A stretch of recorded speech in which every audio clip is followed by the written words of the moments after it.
stay with you guys for 5 minutes or so. My advice to AJ is to not do a press conference. He wants to do a press conference. He wants to speak to you guys. So he's going to come in. He's going to talk. I'm not going to let him sit here for ages taking questions, but he's going to talk to everybody and probably go on too long. And then I'm going to kick him out. And then Ben Davison's also going to come in for your guys' questions as well. So if you want any questions with me, fire away. He'll be here in a couple of minutes. Eddie, during these last few years, we talk about bringing that in Joshua up to the world, fourth world, and getting to a third world title. It's just achieved by Daniel Dubois. What is the plan now with Matthew Joshua? Well, probably get a good kick tonight or try. It's a difficult defeat, but you know, at this point you have to try and take any positives you can, and it's difficult because the start was disastrous. And the only positives I can take is the unbelievable heart and guts and nuts that he showed to never give up. And I said in the change room, I said, you know, the amount of times I've heard over the years a fighter say, you know, I will rather get knocked out than try and survive or lose on points. I will go out on my shield. He went out on his shield. Even when he didn't have his legs, he was trying to land the right hand and he was trying to find a way back in the fight. And remarkably, as bad as he performed tonight, or as many as mistakes that he made, he still could have won the fight. You know, 4th round he hurt Dubois, 5th round Dubois' legs buckled. And at that point, I think this is going to be one of the greatest comebacks I've ever seen. But walked on to a crushing right hand. And unfortunately, there was no getting up from the last one. Eddie. Yeah, I mean, we have a contracted fight with Riyadh Season that could include the Daniel Dubois rematch. I think we need time. You know, I mean, I don't think he could have boxed much worse tonight, but you have to give Dubois brilliant, you know, plenty of credit. He was brilliant tonight. He put the pressure on. We knew that he'd be dangerous in the early part of the fight, and the start couldn't have been worse, really. AJ will believe that he can box much better and beat him, but Dubois is going to be full of confidence. And we have to look what happens on December 21st. If Tyson Fury wins or if Tyson Fury loses. But no immediate rush. But I know what AJ's like, and he would love to have another crack at him. Eddie, In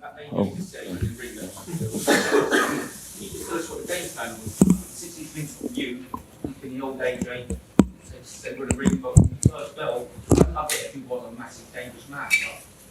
What was the plan? Why couldn't he implement it? Yeah, we knew Dubois, he returns all the time when you jab, so that was something that we was looking to capitalise on. For whatever reason, you know, things didn't get going as we'd like to in the early part of the fight. That was just one of the things that we was looking to pick up on. Obviously, there was a few other things as well, but just didn't manage to get the things that we was looking to get going early, and then. A couple of things that we was looking on to capitalise on, like Eddie said at the end, there was a couple of very, very, very short spells of it, and one of those was when he managed to land that right hand, and then there was a couple of things we wanted to do to follow up moments like that, and just didn't apply it the way we'd prepared to, unfortunately. But by that point, a lot had gone on. You know, he's not thinking straight, so yeah, difficult, very difficult. Very difficult pill to swallow. Eddie, We've only seen on the TV now. He started sticking his tongue out to the crowd. I guess I think one was right in the far corner. I guess he's trying to tell you he's all right. But was that at you? Because it was about 10 seconds before he went on the other side of the fight. No, I was asking for something from him, and he sort of said, like, I'm okay, let me know he's okay, actually talking in there. And then he come back before the last round and just said to me, these are the moments that we live for, you know, and talked about rolling the dice, and that's what he done. And like Eddie said, you know, a lot of people talk about when they're having an off night, and that was an off night. And, you know, I'd just like to say that me and my team have received a hell of a lot of credit for good performances that he's had. So it's important that we take responsibility for the bad performance as well. So we're willing to do that. But he spoke about rolling the dice, and like I said, a lot of people talk about when things aren't going well, I'll go out on my shield. But he did that tonight, and a lot of people talk about, oh, is he hesitant to let his hands go? He showed he's not. He let his hands go. Unfortunately, he come off with a short straw tonight. But yeah, obviously we're very, very gutted. Eddie, another positive 96,000 at Wembley Stadium. Sorry, Eddie. One positive from the fight. I mean, 96,000 at Wembley Stadium tonight. A lot of people would argue without Anthony Joshua, considerable amount of stadium fights wouldn't be filled the way they were. I mean, how do you reflect on the massive crowd in there to support Anthony Joshua tonight? It was incredible, and you know, I think Daniel Dubois deserves a lot of credit as well. You know, I don't think he was disrespected as the champion, but he was the clear B side in the fight, and he come out as a star tonight as well. You know, I think he's a handful. You know, he's a good young man, and he's come back from a lot as well. You know, people have written AJ off before in the past. We all wrote Daniel Dubois off, me included. You know, and actually he showed again tonight. Took some good shots tonight. You know, and it was only really when the 4th and 5th round come that I was thinking, actually, we could start breaking him down here. But by then, like Ben said, you know, because of the start, it's so difficult without a clear head to actually apply the things that he's been working on. And even then, you know, my dad messaged me. He said, wow, he said, made so many basic errors and still could have won the fight. You know, and that's a positive to take out of it. That I said to him, you've got to be proud you even found a way back into the fight. Because after the 2nd round, for me, the fight's done. It's over. And, you know, people always question people's heart. You know, even the last knockout, he's scrambling to get up. He couldn't have tried another inch. And that's all you can give to people, you know. And I think when you do that, you can look yourself in the mirror and say, I might not have been good enough tonight, but I've tried my nuts off and I gave everything. And I spoke to him last night and he said to me, I'm ready to go to the trenches tomorrow night. He went all the way in the trenches. You know, people try to talk about taking a knee, spitting a gum shield out. I mean, listen, when Daniel Dubois hit him in the nuts in the 3rd or 4th round, I'm screaming at AJ to take the full 5 minutes. Like, that's actually a little bit of inexperience. Like, at that point when he couldn't stand up, he's been hit full blown in the conkers, right? All he's got to do to the ref is just, you know, but that's not him. He just went to ref, I'm fine, come on, let's go. And I'm like, no, what are you doing? And then it happened again. Because he just came to fight tonight. And, you know, when you talk about entertainment, maybe vulnerability, but also a huge puncher that's prepared to let his hands go. It was a hell of a fight, you know, and like I said, as gutted as we are, Daniel deserves a lot of credit because tonight was his crowning night. Not being elevated to interim champion. Tonight was the night that I believe he become a real world champion. And, you know, he's got a big future ahead of him as well. Eddie, obviously, AJ is going to be disappointed. He was excited to be back at Wembley in front of 96,000 people. But we'll all agree he showed so much heart tonight. How much admiration do you have for him for doing that? Always, because I think when it's not just the admiration of being in the ring, it's the admiration of how he lives his life, how consistent he is working with Ben, and the achievements that he's had in his career, the money that he's made, and he still wants it more than ever. And, you know, I think, you know, unless there's something Ben's not telling me or AJ's not telling me, which I know there isn't, camp was good. You know, like, no excuses, well prepared, nice and confident, looked unbelievable in the changing room. I mean, punching so hard, but just had a disastrous start. And unfortunately, against a big, strong puncher, it's hard to recover. And, you know, he nearly did. But the admiration is not just about what he did tonight. He went to deeper depths tonight than I thought he would or could, in all honesty. Like, and that's total respect for him, because it's not just hanging on. It's standing there and letting your hands go when your legs are gone. Do you know what I'm saying? It's a difference. Someone comes in and they lose every round, they go 12 rounds and it's a little bit of a celebration. Oh yeah, I lost on. He was like, he was either going to get knocked out or he was going to flatten Daniel Dubois. And unfortunately, it was the first one. Eddie, arrived quite late to the stadium. Was that part of the plan? And if it wasn't, do you think that might have factored into that like sloppy start? There was a bit of traffic and he did turn up slightly later than we would have planned. But being honest, you know, he was very well prepared. You know, we knew Daniel was going to start fast. There was nothing that shocked us in there. Oh, we didn't expect him to do that.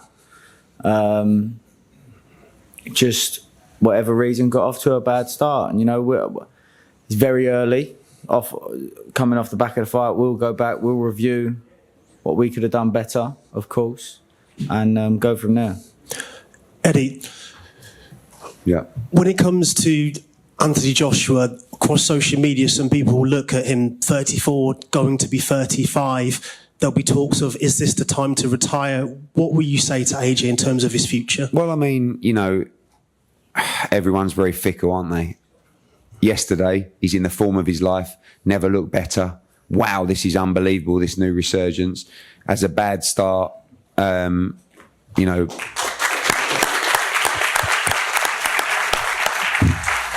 gets dropped, tries to recover his feet and just goes to war, basically, with no legs, and finds a way back into the fight and then walks onto one. So it's heavyweight boxing, and that's the dangers of this fight. We said before, Frank was talking about Hagler Hearns. I mean, it takes a lot of beating that kind of fight, but it was a thriller. And, we just felt that maybe the tide was about to change, but you have to give Daniel credit. I'm going to pass the mic to AJ. I've explained you wanted to come and do this. I told you not to, but you always do it. We're not going to take questions, but you wanted to say a few words. Firstly, always walk with your head high. We took a shot at success and we came up short, unfortunately. We rolled the dice, man, for the third time. That's 13 world title fights. Not everyone's been successful, but everyone's been fun and entertaining. We're trying to create history for British boxing, and I think we're doing that. And also, I appreciate all the press, media. The fans aren't here, but I thank them through you guys. I'm sure you guys will let them know that we're appreciating their support. And probably you're asking, do I still want to continue fighting? Of course I want to continue fighting. That's what I said is, we took a shot at success and we came up short. And what does that mean now? We're going to run away. We're going to live to fight another day. And that's what I'm a warrior. And also, before I finish, we have to give credit to our opponent as well, Daniel. Even though when I sign up to fight opponents, I don't really like him in my head anymore. But now it's done. I take my hat off to him and say, well done, Tim and his team. And also thank you to my team as well for the way they prepared me. There was a few mistakes in there, but that's the name of the game.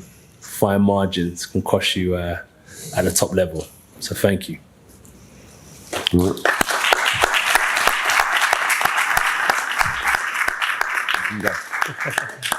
that all good? That all good? Yeah. Thank you guys again. Much appreciated.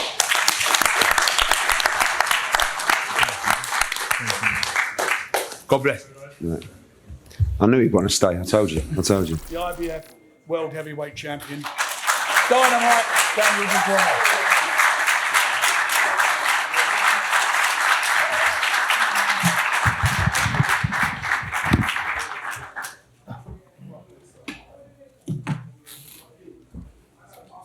Where's Don? Okay. Questions? Let's go. Yeah, pull that one up and you got them. Yeah, I feel great. Did what we need to do. Did what we came to do, and we got the job done. I'm just over the moon, and I thank God. I thank my family, thank my father for getting me through this and getting me to this point, and I'm just glad that I done it. Yeah. Yeah. That's right. Tell him. Congratulations, Daniel, on your performance. Yeah. For the first round, you were very, very strong and focused. Is that what you worked on for your early attack? No, it wasn't going to be the night tonight, by any means necessary. Yeah. Daniel, how was it for you to silence the doubters? This was the birth of a megastar, I believe, tonight. Yeah. Close that door. Yeah. Yeah, they were all saying I was going to get knocked out, and we all saw who got knocked out, and I done the business, and I'm just, I was glad I proved everyone wrong, but this is the start of my journey. This is the start for me.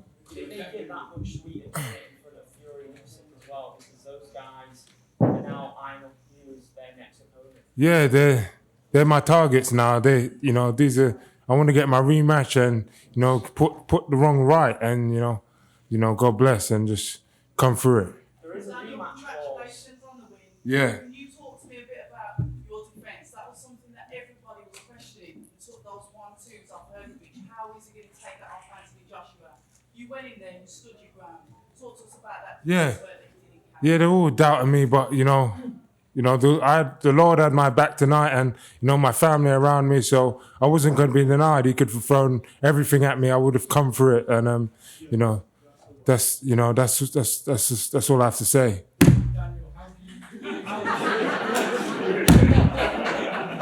I endorse that. Mic drop. How do you reflect on your growth from defeat to Usyk until now? I mean, selling out Wembley Stadium. How do you reflect on your journey from that defeat to Usyk? 4 fights in a year. Yeah, 4 fights. It was just a growing process for me, a growing journey. To me, tonight it felt almost like a dream tonight in the ring, and I just had to seize the moment. So, I thank my dad, I thank my, God and my whole family for being around me and just keeping me grounded and, giving me this opportunity. And I took it with both hands tonight. Daniel, can you just talk us through your journey, because you've won here in the capital. It's very much a London story. You're a Greenwich boy. Yeah. All of those amateur gyms you would have gone to get to this moment, to take on AJ from the world and to defend your belt. Yeah, it's almost like a dream. It's almost like a dream, but yeah, we're just. It's a dream come true. Yeah.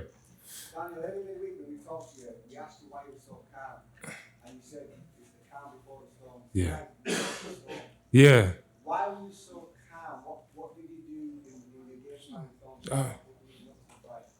game Yeah, I'm calm anyway. Cool, calm, collective. Yeah.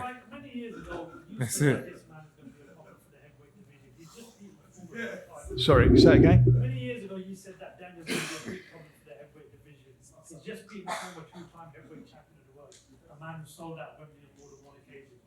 What do you do next with him, considering the fact that you also look after another top heavyweight, Tyson Fury, and of course he's got a rematch coming up with Alexander Usyk? What's the next option for Daniel? We'll see what happens on the 21st of December in Riyadh. Let's see what the outcome of that fight. Tyson, I believe, will win it.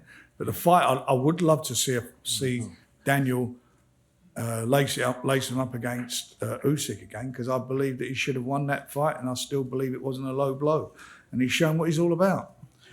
Matt Lennon for Boxing Social. Daniel, you've been on one hell of a ride. It's been noted, everyone's questions. What was that turning point for you after the Usyk? Was there a specific moment in camp where you just went, you know what, I know what's going to happen here, and still had confidence to go on and do what you've done tonight and create history? We had chats, didn't we, after that fight? Go on, it's done. We talked after the fight. We had a talk, and I'm still saying now, it's a fight that he could have won. I genuinely believe that. I'm not going to go along. I argue again about the low blow. We're living the moment now. And the moment we're in now, this man just showed what he's all about. He went in as an underdog, according to a lot of people, big underdog. Most people had written him off. Even in this fight, had written him off. And I felt from day one that this was a winnable fight for him. And he went out and with a game plan of putting him on the back foot. And as I said at the time, whoever goes on the back foot in this fight, they're going to get beat. And he did that and stamped his authority on the fight from the first round. And it was an exciting fight. And I think it was as a heavyweight fight. It was a shootout at the end because Daniel got clipped. You've got to take your hat off to AJ. He came back and he threw a big punch and caught him. But it became a shootout and he done it with a counter. And it was our Hagler Hearns moment. It was so exciting. And as I said, you go in there and, because he's the nation's favourite, they cheered him. Cheered AJ going in, but I said they'll cheer him when he comes out, Daniel with a belt, and that's exactly what the crowd did. Daniel, you said before, before, they know what he is. Sorry, Frank. Daniel, you said before the fight that you needed to win tonight to prove to everyone you were a legitimate and to feel like a legitimate world champion. So has that sunk in that you are now a world champion? How does it feel? Yeah, definitely. It does. It feels great. I feel like the champ. And then, I want to keep this belt, just keep this train running. It's great. Do you still dream of next year perhaps having a shot at Undisputed? For sure, yeah. Right that wrong and get back and, just fulfill my full potential now. Frank, Riyadh season has hosting a huge number of fight, a huge historical fight. One of them it was today. What do you think about it? What do I think about Riyadh this season? Yes. This fight, the Riyadh Yeah. season. Yes. I've got to be honest. For all of us, everybody involved in boxing and sport, it's been brilliant. It's not even a year, is it? The first one was last October, which was Tyson, and it's just gone from strength to strength. It's changed the whole dynamic of boxing. It's enabled us to make some fights that we'd never been able to make, and undercards, phenomenal undercards that everybody's enjoyed. And the proof is in the pudding is tonight. And Riyadh season came to London. All this week we've had a great build up for the fight in iconic London buildings and attractions and sites. It's just been fantastic, and I genuinely feel that. And I read some of the negative stuff a couple of the leading writers wrote about this, and I find it amazing. Someone always wants to kick it. That this is for our sport. It's just been absolutely brilliant. Daniel, has it sunk in yet? And what does the future look like for you? Yeah, it's sunk in. I knew it was my night tonight. My dad and everyone behind me pushing me on, and it was my night tonight. I wasn't going to be denied. And still. Yeah. Nice. And Amazing. still. Yeah. Daniel. So you've been involved with boxing for a long time. Just talk to me. That's one of the best knockouts I've ever seen. One of the best finishes. Oh, it's phenomenal. I mean, no one's done that to AJ like that, have they? Nobody has done it. Daniel. This man's got phenomenal power in both hands. He's got a great chin himself, because AJ caught him with a couple of good shots, a really good, was it right hand he caught you with? I think it was. He caught him, so, and he caught yeah. you with a good uppercut. Yeah. He caught him with some great shot, and he took him. He's got a good chin, a very good chin, and he gritted his teeth and came through it and done him with a counter. So for me, it's been, I like to be, we started this journey together, the team, with his dad, his family, and it's coming to fruition. Don's done a fabulous job as his trainer, as his lead trainer. I mean, I take my hat off to him what he's accomplished, and he deserves every moment of it. It's just been a great ride, and it's going to get better and better because there's some brilliant fights to be made. And he's a young man. Well, you're 27 now, and that's young for a heavyweight, 27 years of age. And you look at the guys that are there now. There's some brilliant fights to be made. Some brilliant fights.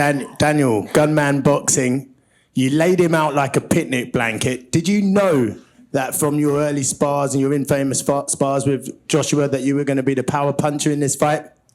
I just knew tonight that this was my moment. I wasn't going to be denied. And, I thank the whole team. I thank my whole family for getting me through this and keeping me mentally strong and, ready on it.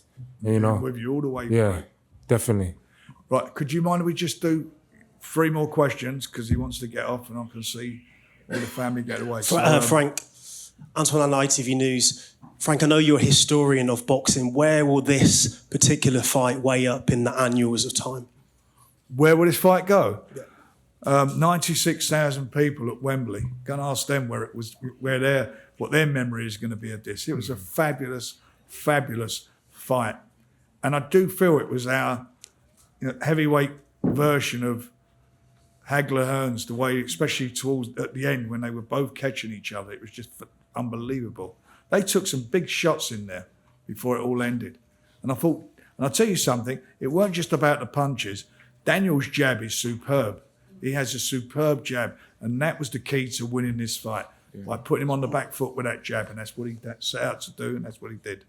And Frank, you said you've been there at the start of Daniel's journey across the small arenas to the big shows to the 96,000 at Wembley. Just how proud are you of his journey and what he achieved tonight? I'm extremely proud of him because I believed in him. I believed in him, and when you had some people, some of the things they said, especially after the fight he had with Joe Joyce, when he had 4 fractures of his eye socket and was told that he had gone on, the retina would have come apart. And that we wouldn't be here tonight. So it's very easy for some people on the safe side of the ropes to say what they say. But for me, he showed his character certainly in his last last 3 fights, he's had to grit his teeth like you cannot believe against. He's had, was it 3 undefeated fighters and AJ, the nation's favourite, and going in. And all these fights, the last 4 fights in 4 years, an underdog according to the press and according to the bookmakers in every single fight. He was underdog in all of them. Daniel, first of all, congratulations. Frank said there about the fact that you were clipped a few times by AJ. What did you make of his power, and how was it compared to what you were anticipating? Yeah, you know what? You couldn't keep me down. He was going to have to nail me to that canvas. I was just unstoppable tonight, and it was a good firefight. And then I just enjoyed it. I enjoyed the whole moment, winning and coming through that, and fulfilling my potential tonight anyway. So yeah, on we go. And we know that you're close to your dad, and we saw a video go out already of you two embracing in the changing room afterwards. What did he say to you in that moment? You know what? He's just proud of me, and just proud of the whole team effort. My dad especially pushing me and keeping me on the right track. As you talk sports, Daniel, congratulations.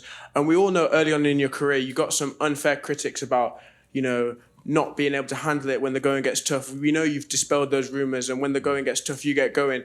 Do you think that was ever a thing, and has it been something that you've had to work on, or was it all a myth all along and you've always had that in you? No, tonight I became Daniel in the lines then, and I had to come through that. I was unstoppable tonight, and I was on a roll, and the Lord was with me, and I just come through it. Dynamite Dan. Yeah. Yeah.